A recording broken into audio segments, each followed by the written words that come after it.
Hey folks, um, welcome to my channel, and today we will be talking about mundane astrology, Vimshotri Dasha, and actually a very good concept which is called as the pendulum of time.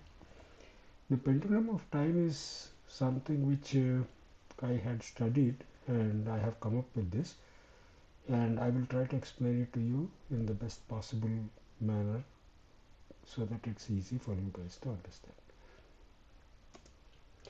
So, to begin with, what exactly is mundane astrology? Mundane astrology is a branch of astrology which is dealing with uh, not just human way of life or working, but it deals with in a broader sense with nations, governments, world events, and it focuses more on a collective outcome rather than an individual destiny. So, for individual destiny, we use individual horoscopes and birth times and everything, but in the case of mundane astrology, we use a much bigger set of data. Okay, so what is the scope of this astrology, mundane astrology? The scope will be mostly about political stability, how leadership changes, how economics of countries will work, what are the financial cycles, will there be wars, when will it happen, what will happen to conflicts between nations, are there going to be natural disasters, pandemics, and so on. Okay, including this also includes migration of people between various countries and so on and so forth. So there are a lot of topics. So what are the charts that we generally use in mundane astrology? Normally what happens is whenever you take the horoscope of a country, you will use its independence or founding charts. Okay, so for example, like India, what is the horoscope for India? It is the 15th of August 1947, and the time will be midnight of 15th August on 1947. That is the national horoscope. Similarly, you can find the national horoscope for other countries, okay, which interests. Then over and above this, we also use what is called as ingress charts. So that means sun is, where is sun entering, where is the moon, where are the bigger planets like Saturn, Jupiter, everything. And we see these are called also as transit charts. Okay. And then of course then there are other charts like conjunction charts like Jupiter Saturn cycles and so on and so forth. And the Jupiter Saturn cycle which I am referring here, there is one video which I had done in the past in 2020, and I will put a reference down in the link in the description, and you can watch it, and you can see how the Jupiter Saturn cycle actually affects the world events. Now, what kind of dasha system will we use for these kind of charts? In the case of individual horoscopes, we use what is called as Vimshottari Dasha.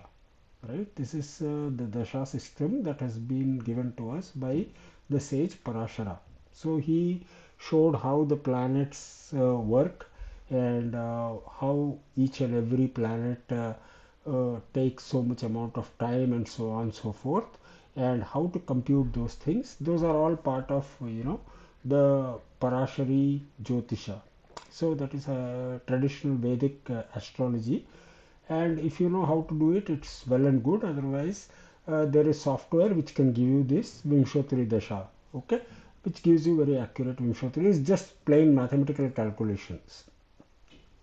So this is again like you can see here, this is based on moon's nakshatra at the time of the chart inception. So the dasha start from the moon's nakshatra. So it is similar to any human horoscope. The total cycle of all the planets is 120 years. Okay, so it is 120 years span, and this is divided among the 9 planets. Of the 9 planets, 7 are visible, 2 are invisible. So you all should be knowing that there are 7 visible planets in the solar system, and the remaining 2, Rahu and Ketu, are mathematically computed points. Okay, so which is called as the north node and south node. So the time of 120 years is divided among these 9 planets.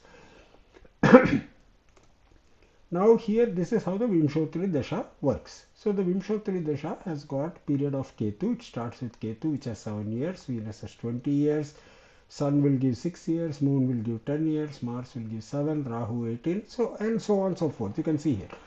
If you add all this, the sum of these years works out to be 120. Now, what I did was, I took the major world events for the last 120 years. So you can see here from 1900 I started. You can see here from 1900 to 1909 there was a European imperialism, colonial expansion, there was a Boxer rebellion, Wright brothers achieved their first flight in 1903. Then you can see in 1930 to 1939 there was a Great Depression. Okay, and then there was the rise of Hitler, and there was Spanish Civil Wars, which was the start of the prelude to World War II. And also, if you see here, in 1960 to 1969, there was a decolonization of Asia and Africa. So the British left Asia and Africa, a lot of places in Asia, Africa. There was civil rights movement in the US. Moon landing happened in 1969, and so on and so forth. So I started taking these things, and you can see in 2000, 2009 there was the 9/11 attacks in the US, and then the war on terror started. So, and in the 1990s to 1999 the Soviet Union collapsed in 1991, and and the biggest thing was the foundation of internet and the digital revolution began somewhere in 1990. It started actually, so from 92 93 onwards it started gaining traction. Okay, so these are the various events, and in 2020 we have this COVID-19 global pandemic. So this brings us to a total 1900 to 2020 is 120 years. Okay, so now this is called as a pendulum of time. This is uh, something that actually I built by myself. I thought about this, and based on the history and how the world has gone for the last 120 years, this is how I created the pendulum of time. Here you can see it starts from 1900 and it ends in 2020. Okay, the inflection point being 1960. So this is the center point. So now what happens is this pendulum keeps moving from all the way from the left to the center, and then it goes to the right all the way up, and then after that point the pendulum starts swinging down. Correct? So this is how a pendulum works. It goes from left to the center to the topmost, again it comes back like this. Okay, so now this is called as the pendulum of time.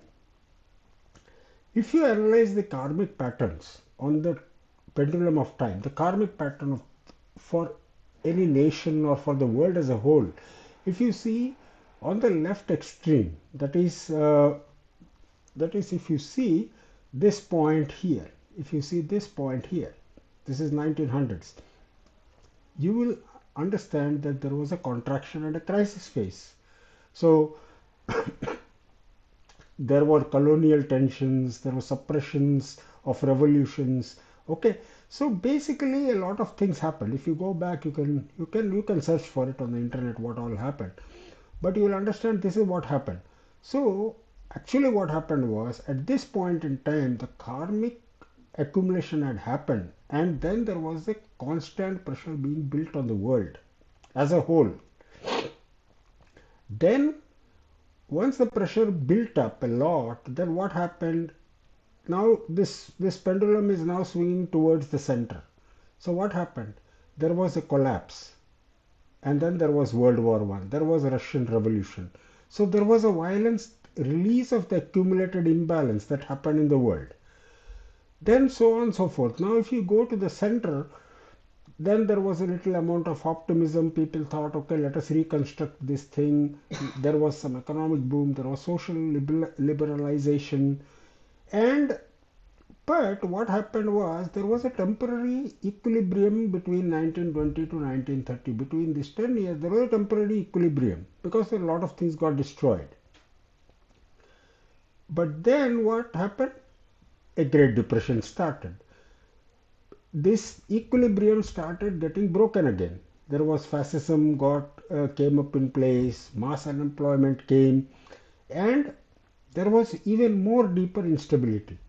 Now, as it started approaching to the center, the pendulum approached towards the center, there was reconstruction of Japan and Europe because there was this war and everything that happened. We know the problems, yeah, that happened. There was the World War One, Two, and everything, and then industrial expansion started to happen.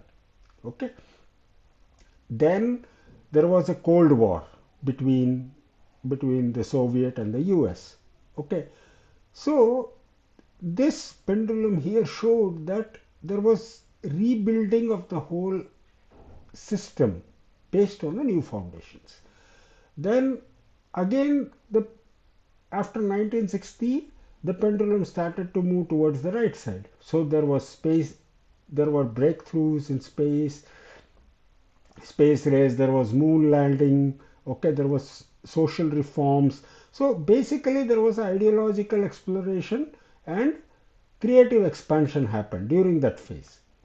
Then the right swing was still in progress. So then there was limits to growth were exposed. That means you cannot grow indefinitely, right? So people started becoming environmentally aware.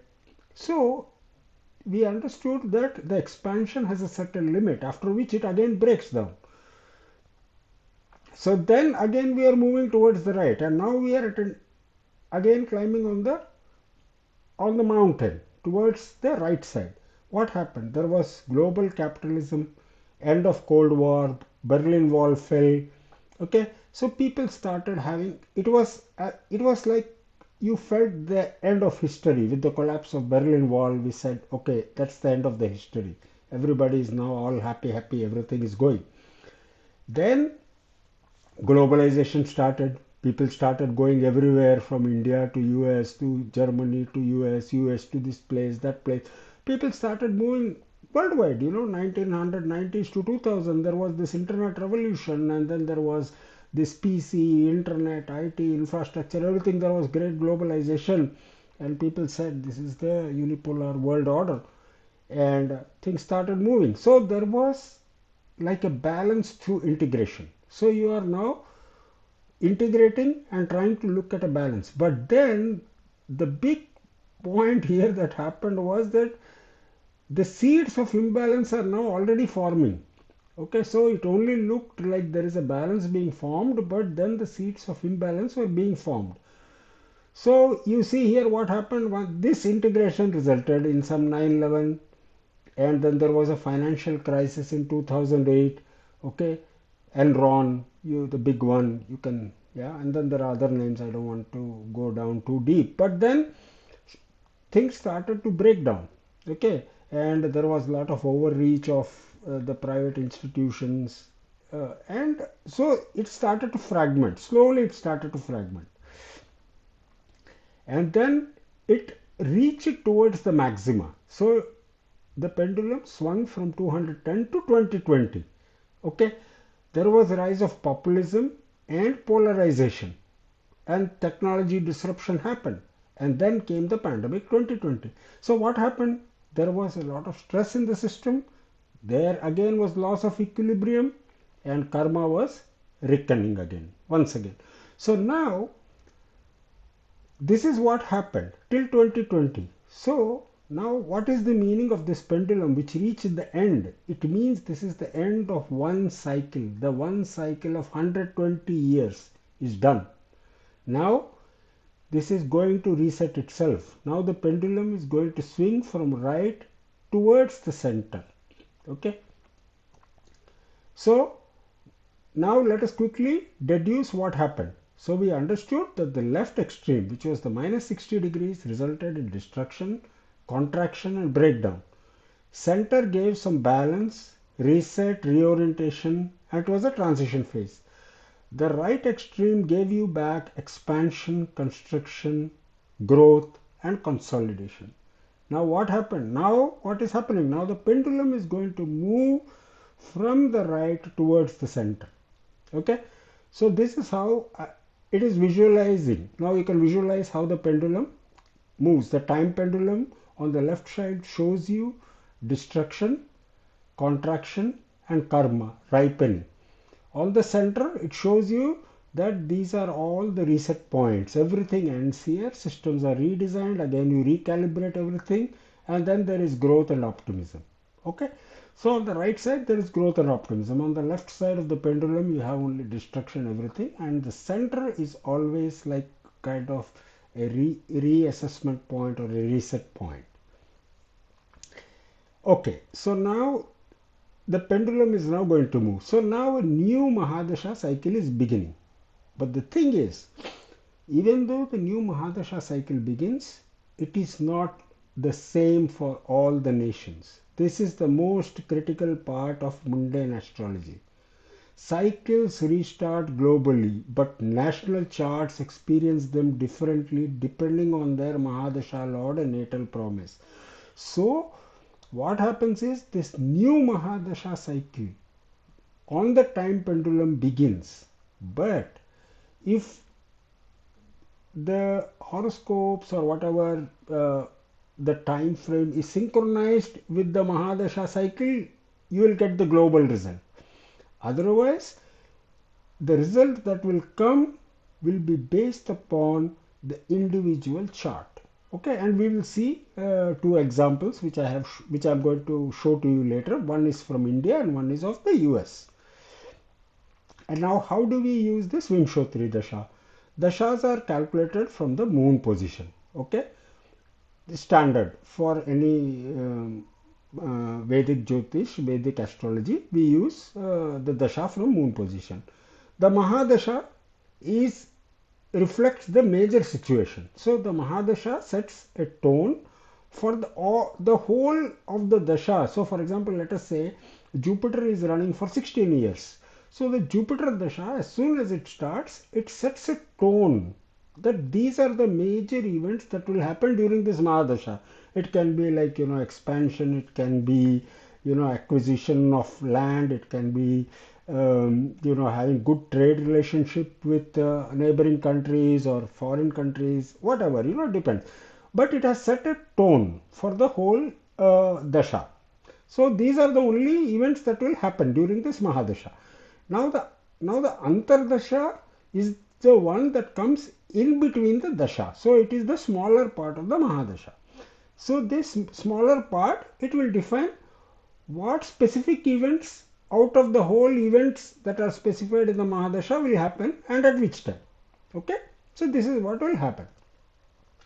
So now here we can see the standard Vimshottari Dasha works like this. It runs from Ketu. It goes to Venus, Sun, Moon, Mars, Rahu, Jupiter, Saturn, Mercury, and then it resets back to Ketu again. So this is how it has been represented here on this pie. So this is the pendulum. So this pendulum here is swinging. So this pendulum can swing to the left or it can go to the right and it will come to the center. So this is what is going to happen. So now what happens? As the pendulum is now moving back from the right to the center, the period shown in the previous slide will keep repeating with the years. Okay, so now this is the basic sequence that will happen. So from 2020 to 2027, there is a Ketu residue. So what happens is, if you see here, you have the Sun.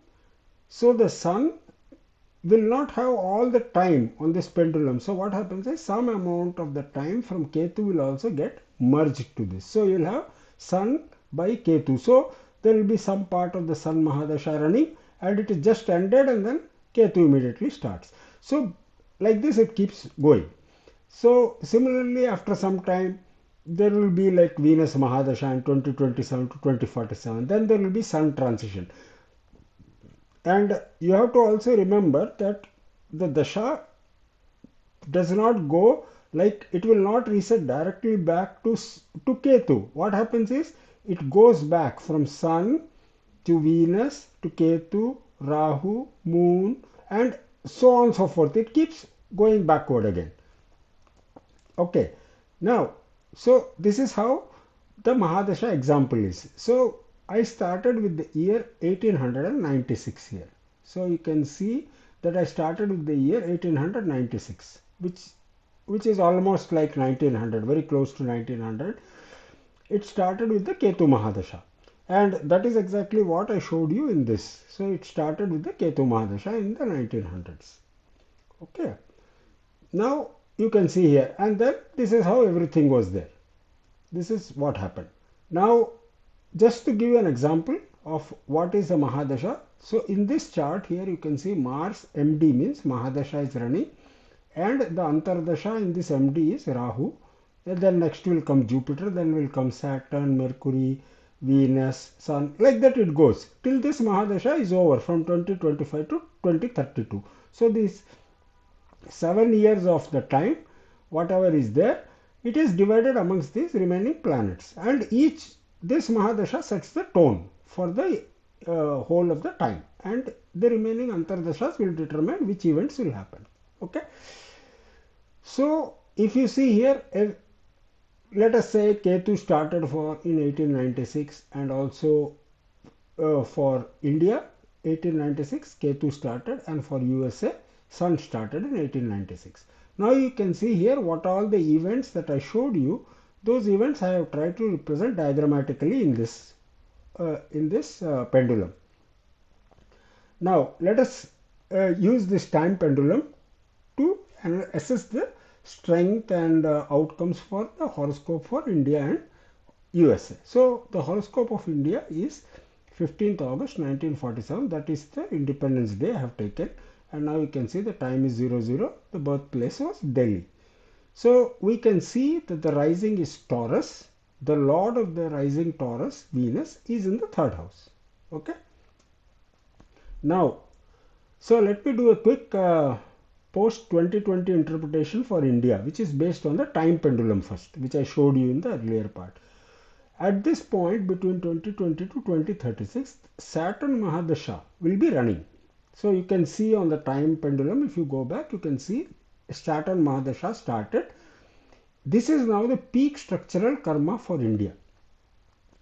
Saturn rules the 9th and 10th houses for Taurus Lagna. So you can see here, Saturn is ruling the 9th and 10th house for Taurus Lagna. So Saturn is actually Yoga Karaka. That means it is very good for India.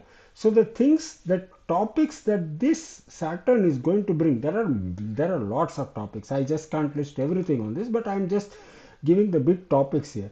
One will be the institutional consolidation.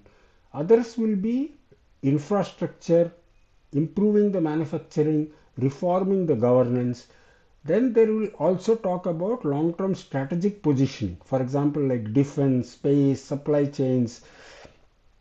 But the thing is, if you observe closely, all these are happening now. You can see, like, India is working on defense. It's also working on supply chains. Yeah, there is a lot of consolidation in governance and reform is happening. So a lot of tax reforms are happening. Things are being merged. Old laws are being replaced with new laws.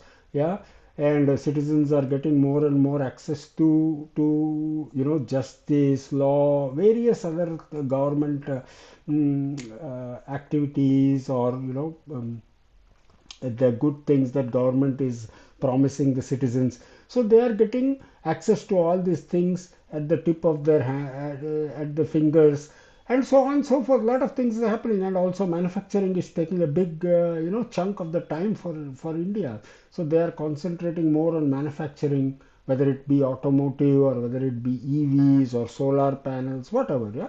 So India is now on the upswing side, but the problem is there is a great responsibility, because Saturn as a planet, is a slow moving planet, and it wants you to be, having a great responsibility with it. It doesn't like something going very fast and then doing something in a haphazard manner. Saturn is a planet that goes very slowly. So if it moves from one Rashi to another, It takes like 2.5 years to move from one Rashi to another. So it expects that, Saturn expects that you work slowly, diligently, and make sure that everything is done correctly. So this is the problem. So that it needs great responsibility. And I think, and I believe, and if you see if you see how India is doing currently in terms of the political scenario, I think we have great leaders with us, and no doubt, under their leadership, uh, India is going to have a great time and they will succeed in whatever they want to do. Then from 2036 to 2056, there is going to be Mercury Mahadasha. Mercury is now ruling the second and fifth house. If you see here, Mercury is ruling the second house here and also the fifth house. Second house is wealth, bank balance, um, good for people, people having a lot of money at the disposable income increases. And fifth house is more about intelligence and knowledge and so on and so forth. So if you see here, the themes that are being set forward by Mercury Mahadasha is more of a knowledge economy, all about AI, education, finance, trade, and it will be mostly youth driven innovation because the fifth house represents youth. Okay, so India's growth phase is strengthening after this global reset, but not immediately. Just 2020 it will not happen, and now we can see after 5 years it is almost at a point where it is now growing. Slowly it is growing, and it will continue to grow like this till 2056. And now if you see, like I said, this is the what I showed you was the big time pendulum chart. But now what happens to the individual chart of India? The time pendulum is promising those great things, but can we also be a part of the system? Like, do we have the capability to harness the power being shown by the pendulum, time pendulum? Let's look at this. So from 2025 to 2032, there will be Mars Mahadasha for India, which will be running. Okay. So if you see here, I don't know. Okay. So there is Mars Mahadasha that will run for India. So Mars is ruling the 7th and 12th house. So if you see here, Mars is ruling the 7th, the 12th and the 7th house. And it is positioned in the second house. Okay. So this is also very, very good.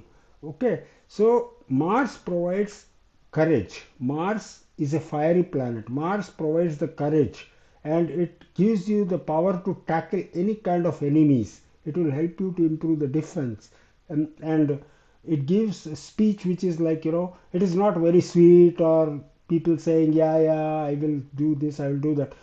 You just put your point forth straight and you say, this is it, my way or the highway. So it gives you the power to speak up, and that is what you can see now India doing on the world stage. You follow me or leave me alone. Yeah, I don't want to now no longer be your slave. Then there is also growth of infrastructure. There's going to be manufacturing, governing. So if you see, it's this Mahadasha is also aligning to the global outcome from the time pendulum. So that means now when both the Mahadasha and the global time pendulum are in alignment, the outcome is going to be positive. Then from 2032 to 2050, the Rahu Mahadasha for the individual chart of India is going to start. Rahu is in the first house. So if you see, Rahu is in the Lagna. Okay, and Rahu represents Venus. Venus is in the third house. So Venus is money. Venus represents wealth. Venus is being in the third house with Saturn, Moon, Mercury. It clearly shows there is going to be some good amount of effort required.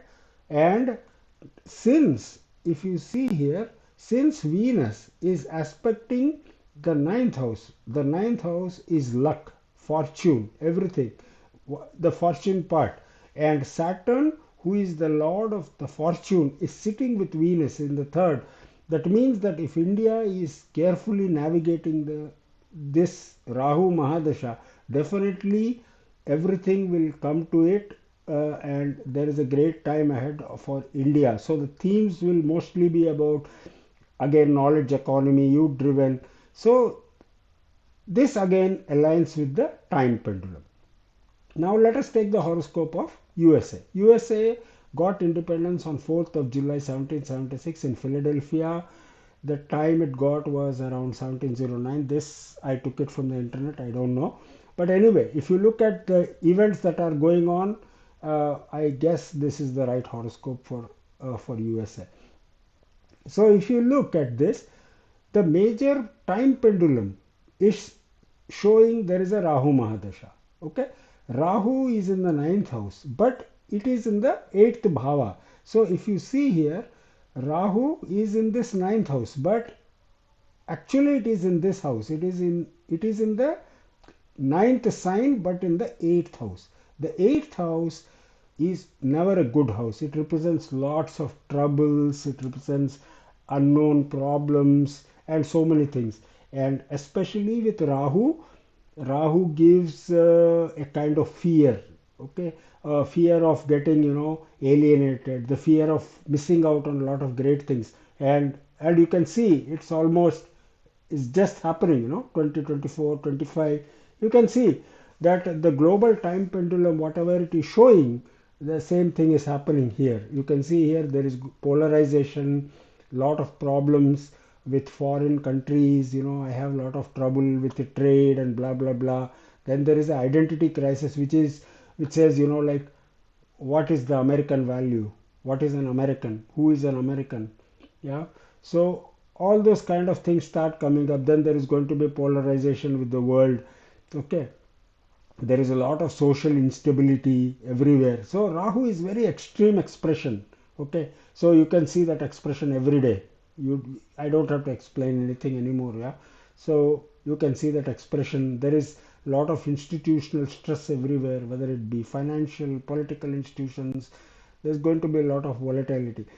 Then in 2034 to 2050, then on the time pendulum, this is again on the time pendulum, the Jupiter Mahadasha starts. Jupiter is ruling the second and fifth house in this chart. So you see here, second and fifth house it is ruling in the chart of USA.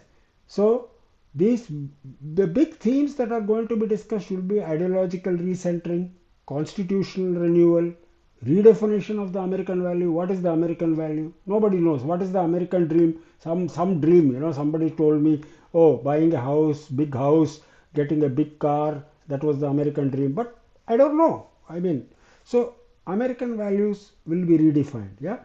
So the thing is, USA is still at the crossing of that midpoint, and India has already crossed this, and we have learnt our lesson. So now USA is going through the same phase. Now if we look at the individual chart for the USA, which is post 2020, now you can see here it is running Rahu Mahadasha. So the Rahu on the global time frame is coinciding with the Rahu of the individual chart. This is where I said that the time pendulum and the individual chart, if it coincides, then the same results will be got as given by the time pendulum. Okay, so there will be, see, like, there will be again institutional crisis is there, social instability, then identity crisis, religious affliction.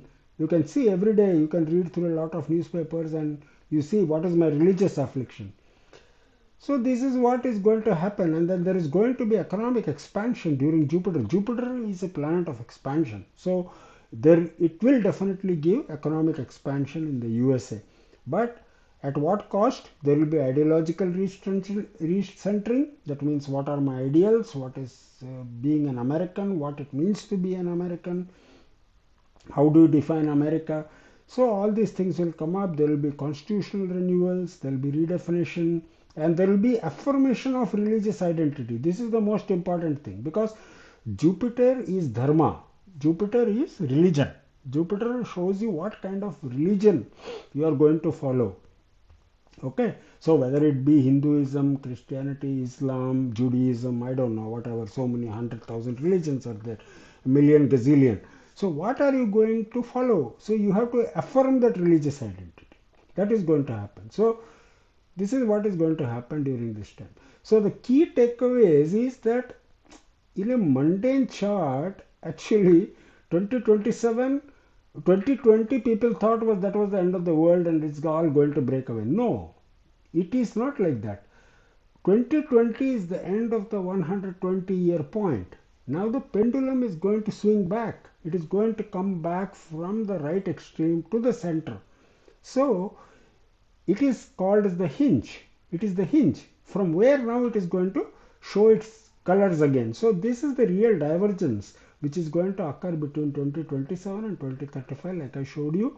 This is the time when country like India will be very powerful and they will redefine the whole socio-economic fabric, and also USA will also be a part of the whole thing.